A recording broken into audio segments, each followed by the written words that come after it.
What's up, Michigan State fans? It's Jacob Kutznick here, back for another episode of the Michigan State Spartans Insider Podcast. It's another podcast for Monday, May 4th, 2026. Talking some more hoops with you guys for today.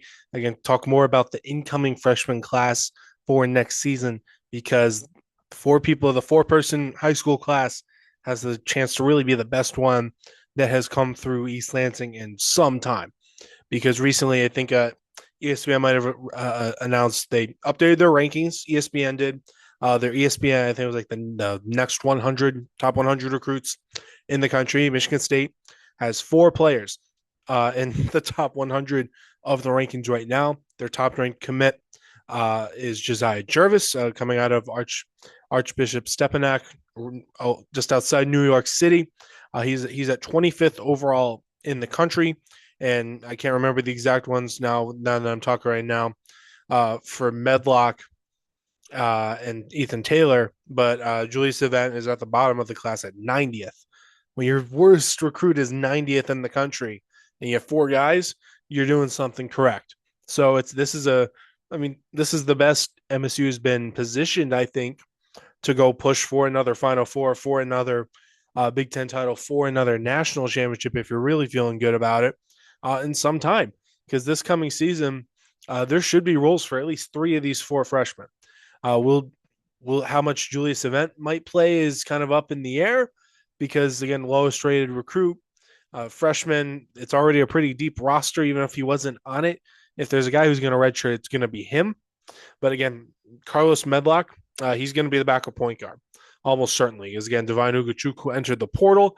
As I'm recording this right now, he has not found a new school. Obviously, you still have Jeremy Fears leading the charge offensively and defensively. But you're still going to see Medlock get some real minutes, I think, on next year's team. He can score, and he'll be a very, very valuable bench piece for Michigan State because that was something they lacked a bit last year. Was just a bench guy who could come in while Fears was off the court and provide some serious offense for himself and his teammates. So Medlock is it really fits this roster very, very well. Josiah Jervis, I think, could start right away. Will he? I don't know. There hasn't been a freshman who has started the first game of the season since Max Christie came to Michigan State. I think Jervis could be next. It's basically kind of between him and Curtain, who's coming back now for his junior season. I think Jervis is more athletic than Curtain. He can create his own shot more than Curtain can right now. I mean, I think maybe you'll see Tane start right away as Jervis starts to kind of just learn the system and get his feet wet in college basketball. But I think as the season progresses, I think if Tane's still starting, I think eventually we'll get to a point where we're talking about should Jervis be starting, and it might be like a Jordan Scott or a Jace Richardson situation. Like you gotta have him on the court as much as possible. Ethan Taylor as well. He's kind of the wild card right now. His ceiling is undoubtedly very high. I don't know how much you're going to see of it this season because he's a bit more of a raw prospect. Just he's really highly rated because again he's really physically gifted, but just not the most polished player of all time. He was coming off the bench at Link Academy, which is a very top. One of the top prep schools in high school basketball. So it's not like he's coming off the bench for a public high school in the middle of nowhere. But like Ethan Taylor's played with, even when he was at a public high school, he was teammates with Keaton Wagler out in Kansas. So like he's been playing high level basketball. So, but with Anton Bonk coming in to be the starting center, presumably you also have Jesse Marcola back. There is going to be competition for minutes at center. I would be stunned if they redshirted Taylor, but you're gonna see him play this coming season. It's just a matter of how much you're going to get out of him in terms of just minutes and what he might look like on the court. Because again, he's not a great shooter, is an free throw shooter. So there's just going to be, it's going to take him a year, I think, before a year or two, maybe before you really see him, hit that ceiling or, kind of become that truly developed, polished piece that Michigan State and Tom Izzo is kind of envisioning him to eventually become. But again, he's still a borderline 5-star recruit for a reason. He was a 5-star at points during the cycle, but I think he dropped in the rankings just a little bit. But yeah, MSU had to like fight off Kansas and a bunch of other teams for Ethan Taylor. So, they're not the only team that was going after him. But overall, just all encompassing, it's still a very exciting time to be an MSU basketball fan. Like You still have the tournament streak going. It might go on for forever. Now with the tournament expansion, it's not a great time to say, hey, it's great to be an MSU fan because Michigan won the national title, but you're still at like there's just not there's no programs that just sustain that have such a high floor. I guess people want to see the ceiling go back up to national title contention, but you can see the steps are going in the right direction towards that. Because still, next season's roster, I think, is about as is going to be the best that MSU has had in some time, just talent wise, and just roster cohesion. Because you're assuming they come back from the NBA draft, which seems to be the very very likely scenario here. You're gonna have Jeremy Fears back, point guard. He was an All American last year. Might be the preseason, Big Ten Player of the Year, like the favorite to win the award. Either Curtain or not Jordan Scott, Josiah Jervis. Again, Tane can be a great offensive weapon. His defense will need work, but if it's not him, it's Jervis, who was a 5-star recruit, 24/7 Sports Composite. You have Jordan Scott, the three, very very talented freshman.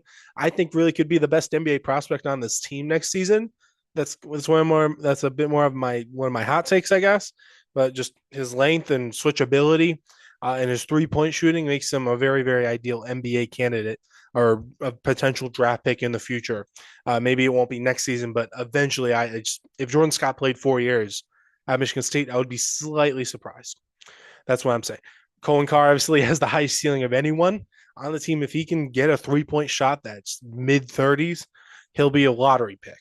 Just it's kind of as simple as that. If he can just shoot for relatively decent volume and be a real threat out on the perimeter where teams have to respect him from out there instead of just kind of sag off, like just don't let him drive. Yeah, he'll be very very deadly. Then obviously you have Anton Bonk coming in from the portal. Guy who's still very, very new to basketball. He's only been playing since he was 16, basically. He was like watching NBA games for the first time when he was 15. So he's very, I wouldn't say he's raw. Like for someone who's so new to basketball, he has some pretty good skills. Like he moves pretty well for a guy who's 7'2". He's the tallest player in MSU history. Actually, once he steps on the floor here, um, but just he can shoot the ball. He's a really really good rebounder, and there are things that he does defensively that I think fits the system of what MSU is trying to do. And then still just coming off the bench again, you have Medlock, you Curtain slash Josiah Jervis, you have Caleb Glenn coming off the bench. I'm trying to think. You have Ethan Taylor coming off the bench. You have Jesse McCullough coming off the bench. I feel like I'm forgetting someone right now, but you kind of get what I'm getting at. There's at least 10 or 11 or 12 players that you can realistically play in the rotation next season. And I think just you have the top talent, you have that all-American guy, your program guy in Jeremy Fears, you have the most athletic player in college basketball in Colin Carr. You have 5-star recruits coming in. You have shooting because again, Fears I think will have a better 3-point shot next season. Jordan Scott was shooting 40% like in the second half of the season from deep last year.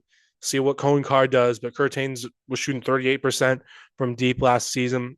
Jervis can shoot. Medlock can shoot. You're going to have plenty of options from the perimeter as well as having guys who can go in the paint in the interior. And Anton Bonk and again Colin Carr dunks. That more than makes up for maybe like another true like a Jack. You're not going to have two bigs in the same way of having Jackson Cole and Carson Cooper. But Colin Carr's athleticism will help make up for that, I think, at the 4 a little bit. Caleb Glenn can shoot as well. I should say that. But yeah, just all encompassing this freshman class, though, specifically, really like what you see from it. Izzo can still recruit at a very, very high level. No one was really doubting that. But I think that next step that MSU had to take was you just kind of have to get another edge in talent. They just haven't been as talented as some other teams around them in the NCAA tournament. And I think you're going to see that change a little bit next season because obviously it's over a year process. Players are going to get better year over year in the college system. And that's still, I think, what Izzo's trying to bank on a little bit in his quest for that second elusive title. But yeah, that's just kind of some of my thoughts on the freshman class, the roster in general. But yeah, we'll have more content coming your way at SpartanNation.com and Michigan State Spartans on SI. Thank you, though, for watching and listening. There'll be more podcasting content coming very, very soon. But signing off once again, though, I'm Jacob Hatzanika. I'll see you guys around.